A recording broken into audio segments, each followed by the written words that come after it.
Welcome to Suzanne's studio, and I'm Suzanne Barnett, your host. Tonight, I am thrilled to introduce my guest, Carol Osterlund. Carol is a poet and writer, and she is so talented. She has won over 150 major awards. So I cannot wait to introduce her. Carol, thank you so much for being here. It's lovely to be here. You know, every poet loves a chance to talk about their writing, and I'm thrilled to be here with you. But you're so special. You really are. You're famous. No. Yes, my mother would say I was a big frog in a little puddle. No, but first of all, since we've talked before and I've gotten to know you, I think the audience would enjoy knowing how you got started with your poetry. I was very fortunate to be the youngest child with two sisters and a brother, and my mother was an accomplished poet, and she won many prizes through the years. In fact, she started winning little prizes, and it always seemed like I'd need a new tricycle or something, and she'd get $5 for a poem, and I'd have my tricycle.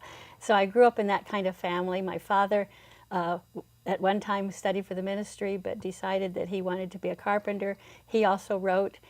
He read poems to us before we even could understand the words. And so I heard beautiful poetry and lovely prose read all my life. And we were always bragged on with whatever we did that was creative.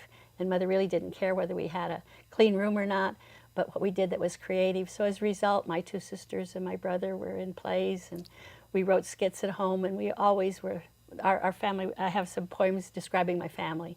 And it was a wonderful childhood. And your life has been so exciting. Now, here comes the hot part. When I say hot, you know, people say cool, but hot is hot.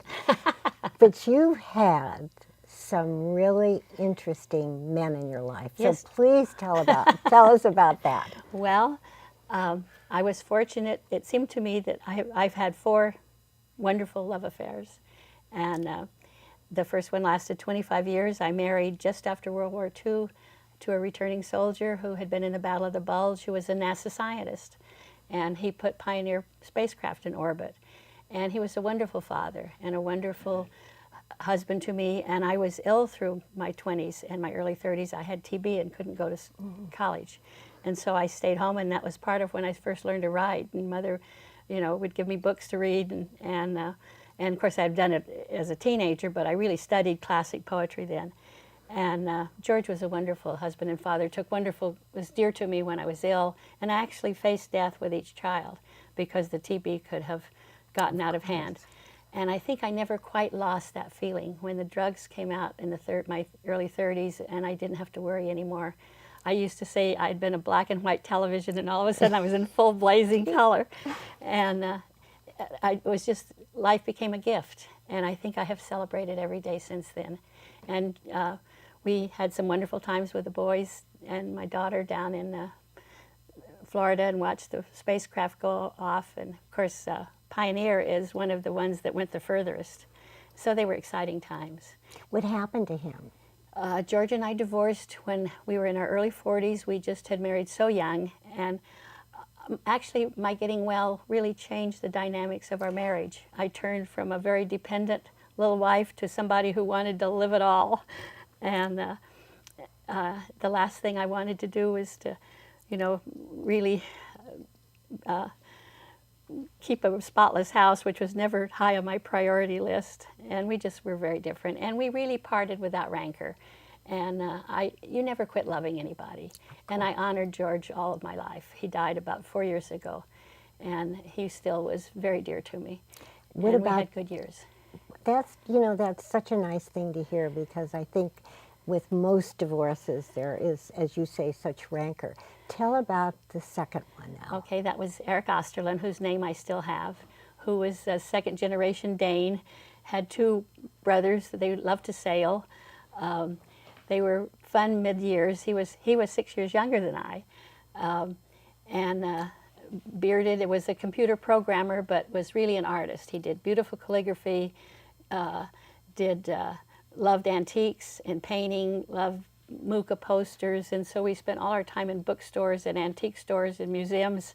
And we were together 14 years before he died suddenly of cancer. And my mother also stayed with me. My mother was with me for 20 years after my father died. And in 1988, my mother died at 92, and I didn't even know Eric was ill, and he died 2 months later. Oh, how difficult. Of cancer. Did that affect your writing? Well, I've always been able, I think I've always been able to write about what I feel, which has helped me get through things. Yes. And I think the difference between being truly living and celebrating life, to me, a Pollyanna that you hear kind of downgraded says, oh, the bad doesn't exist. The sorrows, you know, you can get over them. Well, I think to live a really victorious life, you say, okay, so that's bad, but how do I get through it? What can I do? And I think you learn to celebrate the least thing. I was grateful that I had a house. I had, you know, I had people. I had my family. I counted my blessings, and you know, gratefulness doesn't come from being happy. Happy comes from being grateful.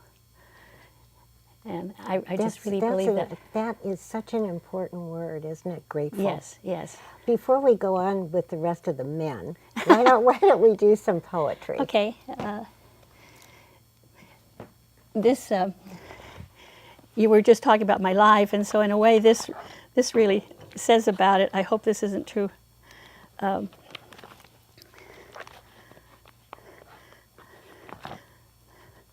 Trying to find, well, I'm sorry, I thought I had it all here. Okay, it's called The Broken Times.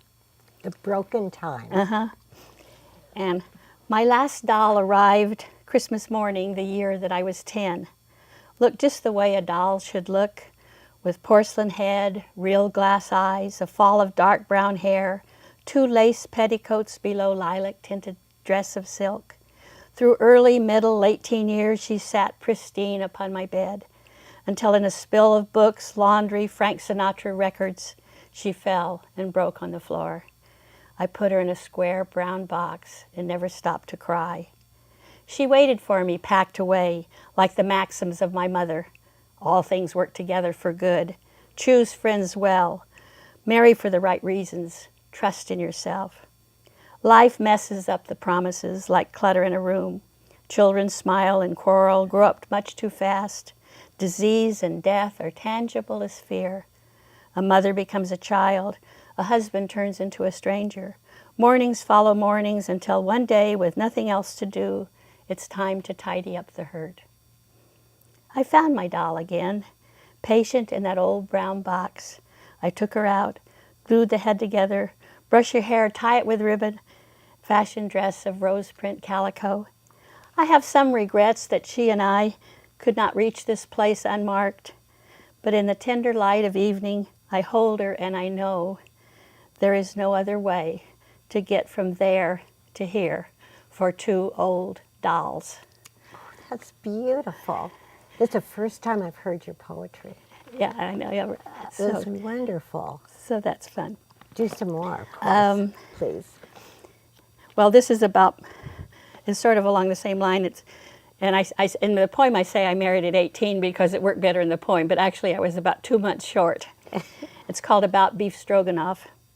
Because I married at 18 after World War II, molded my life into a returning soldier's dream of home, yard with apple tree, children playing, I never had a real job.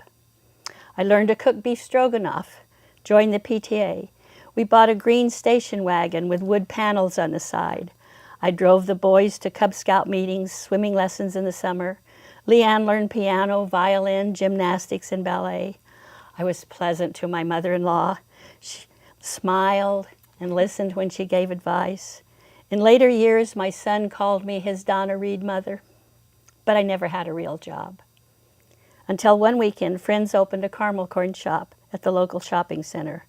They hired me to dress as a clown, don an orange wig with Shirley Temple curls, paint on red cheeks and wide grins, skip around the mall, give popcorn balls to children, and tell their mothers where they could buy more. I earned $50, bought an electric frying pan. Later on that week, I used it to make beef stroganoff, but I never had a real job, except perhaps to smile. Okay, that, when I hear that poetry, it really does, and beef stroganoff, I mean, I think all the ladies can relate to that, yeah. right? Or tuna casserole. Right, right. So you say that you've written all your life, and also you're a teacher.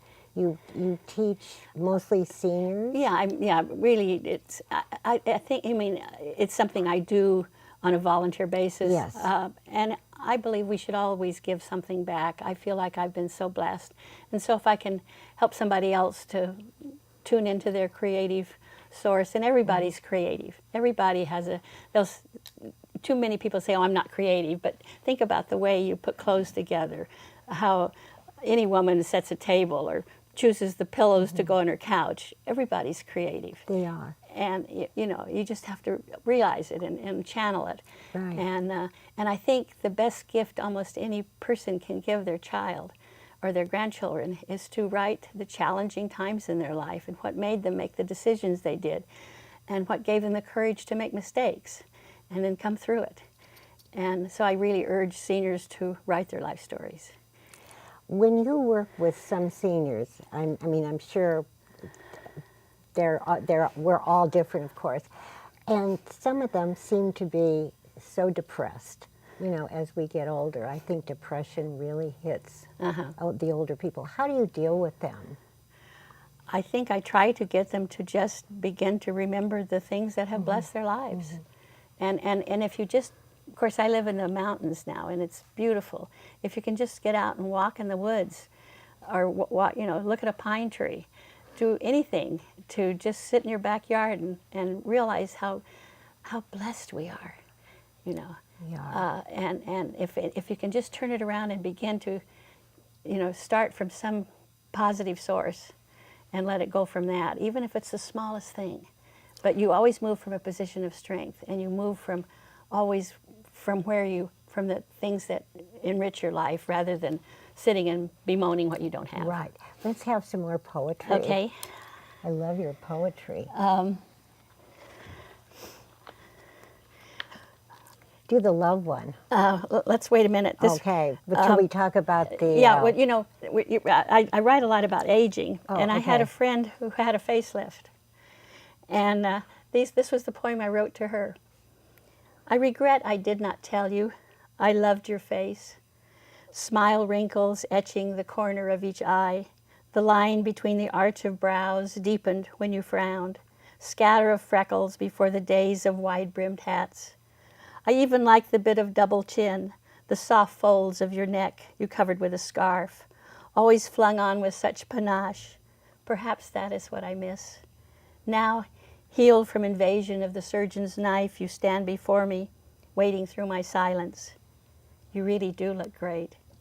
The words are true, but oh, my friend, I miss the dear familiar face I loved. I need a little time to mourn.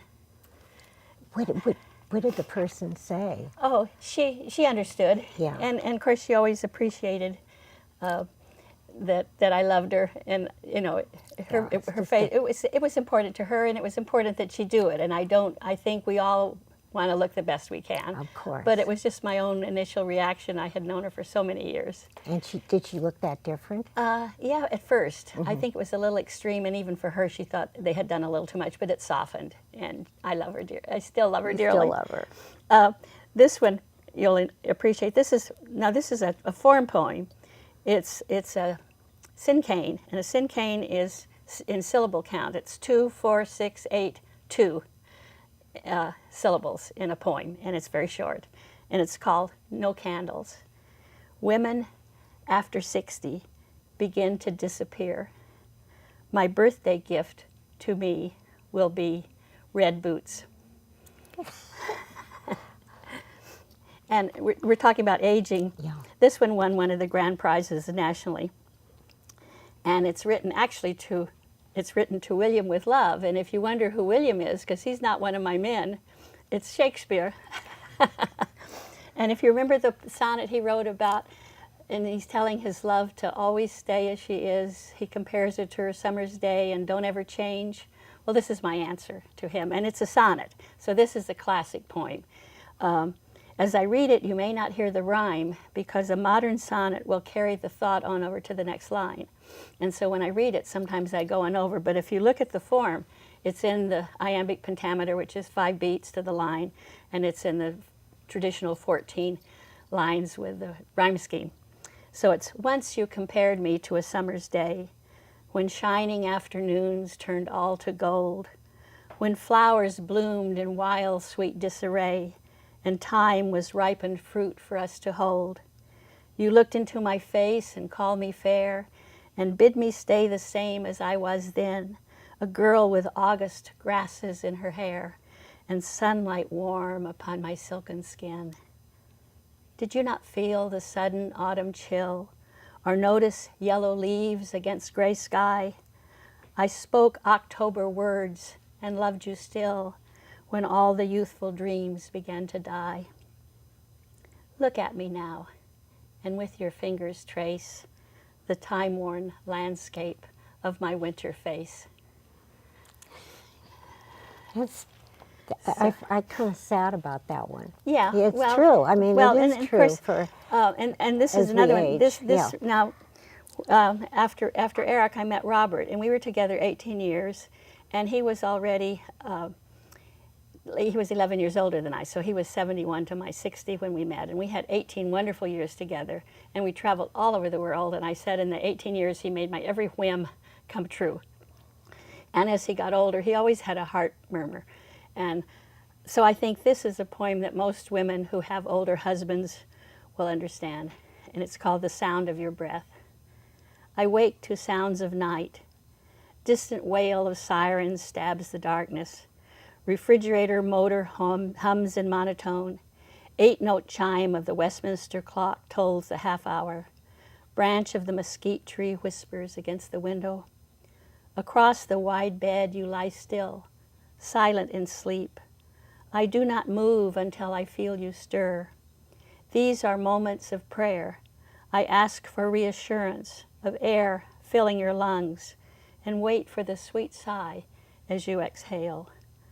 What I ask is always the same. Breathe, my dear. Breathe life. The sound of your breath is my mantra, and I sleep. So, yeah, you are fabulous. You really are. thank you. Oh my goodness. So When you write your poetry, do you have to correct it a lot after you write it? I never am satisfied with a poem. I'm not a poet that ever, even our book Arrival Time, Yeah. I'll look at a line and I'll say, oh, I could make that better. I'm a real perfectionist. But sometimes you just have to let them go. So how long does it take you usually to? Well, to it depends. It really depends on what I'm writing. I mean, Yeah.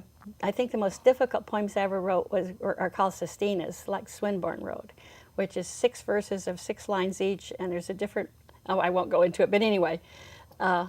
Another time, I had a workshop leader at a writers' conference say, write a cowboy poem, and I wrote it in 15 minutes, and it won a prize. In fact, it's a classic cowboy poem. And I can even remember it. I don't know if Do you would it, hear do a it. couple. Yeah, Okay. it's a very sad one, but it's a classic. It's, Okay. Now there's no place for me to go but lonesome. The moon is down and nothing lights the trail. A string is busted on my only guitar, and coyotes have forgotten how to wail. So I take some wood and keep the campfire blazing, put my saddle underneath my head. I think of friends who joined a game of poker. Now they're either all in jail or maybe dead. Then silence is a long and lonely canyon with ghosts of those we loved and left to cry. I wonder if it ever gets to morning, is there sun enough to fill the empty sky? Those down and dirty blues just keep on hurting, and no amount of whiskey sets me free. I haven't heard a song that's worth the singing. That's why lonesome is the only place for me. And you wrote that? I wrote that in about 15 minutes. And it rhymes? Oh yeah, oh sure. Yeah, Oh, well, yeah. I rhyme very easily. Yeah. I used to. In fact, I used to write rhyme notes to a boyfriend in high school. You know. So it just comes naturally It does. to you. In fact, yeah. one time I was doing things, writing some blurbs for a advertising campaign, and I couldn't condense it enough, so I put it in rhyme, and then I took the rhyme out.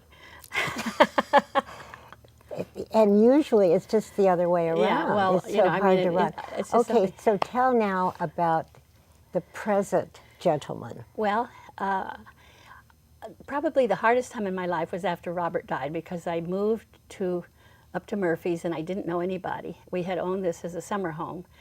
And my son, bless his heart, came and said, "Mother, how would you like to go on a world cruise?"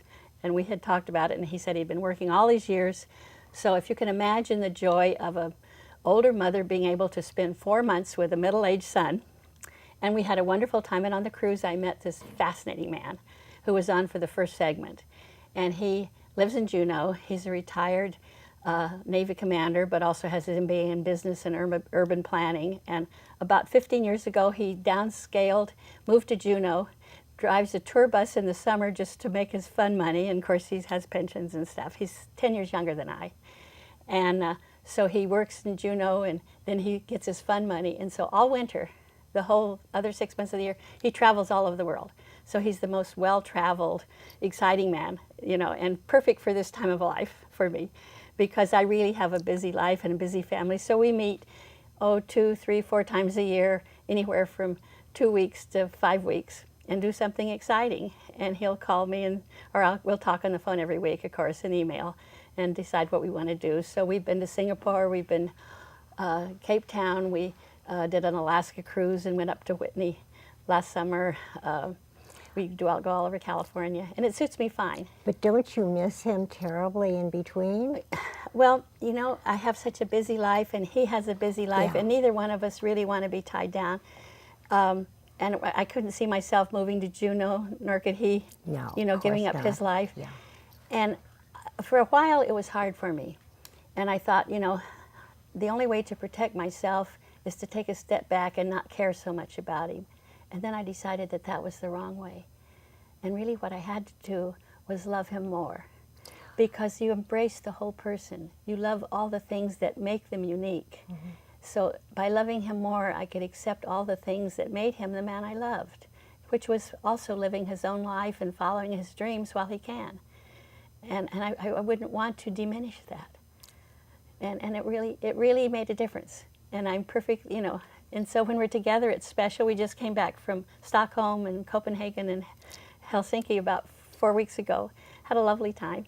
And he plans everything so beautifully, and I just try not to carry too much. I don't want him to have to lug my stuff, so I try to pack light. And you're such a good sport. We don't have that much time left, Carol, so maybe you'll read the love poem. All right. Is this dedicated to him? Yes, this is to Michael. It's very personal. Oh, But goody. I will share it. Okay. And I'm doing a book I'm calling The Unexpected Encore, because I had, you know, really a 3-act drama all through my life, and so now I'm living the unexpected encore, which is finite, but it's wonderful while it lasts. And this is called On Sharing Wine. You poured the Cabernet. I watched as it caressed the inside curve of glass, then wait to be tasted savored. You fed me a piece of chocolate. I felt your fingers beneath the bittersweet. I wish I had offered some to you, but I was lost between the bouquet and the aftertaste of that first time. That is very hot. You don't have a PS to that, huh? Second Well, verse. there's a lot. There's Yeah. a lot. Yeah. So let's talk about the book, because we just have Oh, well, actually, it's out of print. It You can is? still go on Okay. Amazon. It's called Arrival Time, and you can still get a few copies. It's the love story with Robert and me, and falling in love in your 60s and 70s. And it has essays I wrote, and it's our love story and how we met, which was a wonderful story, and then traveling all over the world together. So I've been really fortunate. I have a final question for Okay. you. You are, you've had so much joy in your life. And you've been so fortunate. What would you like to be remembered for? I suppose that I always celebrated life, and also for the poems that I wrote, and that they reflect that. And, just that I lived and that I laughed and I loved, and I hope that's enough. And for everyone to, try to live life to the fullest and not be afraid to get old, because life is exciting at every age, and it is just what you make it to be. And you're certainly a reflection of that. Well, thank you. It's a pleasure to be here. Lovely to invite me, and I enjoyed being with you in our conversation. Well, Carol, I thank you. You really are very, very, I hate to say talented, but you are talented, but you're very special, because you're so real, and you just exude Well, thank you. your Yeah. life and your love and your poetry, really. I'm sure you reflect the same. Oh. Thank you. Yeah, it's great. So I wish you continued success, and Thank you. hold on to Michael. I shall. Does he have a brother? No, he's the only Oh, child. too bad. Anyway, thank you just from the bottom of my heart. And I want to thank my crew. You did meet the crew, and we're just a wonderful group of people. They're so talented. I don't know what I would do without them. And of course, what would I do without my audience? Plus the fact that I cannot wait to see you next time. Bye-bye.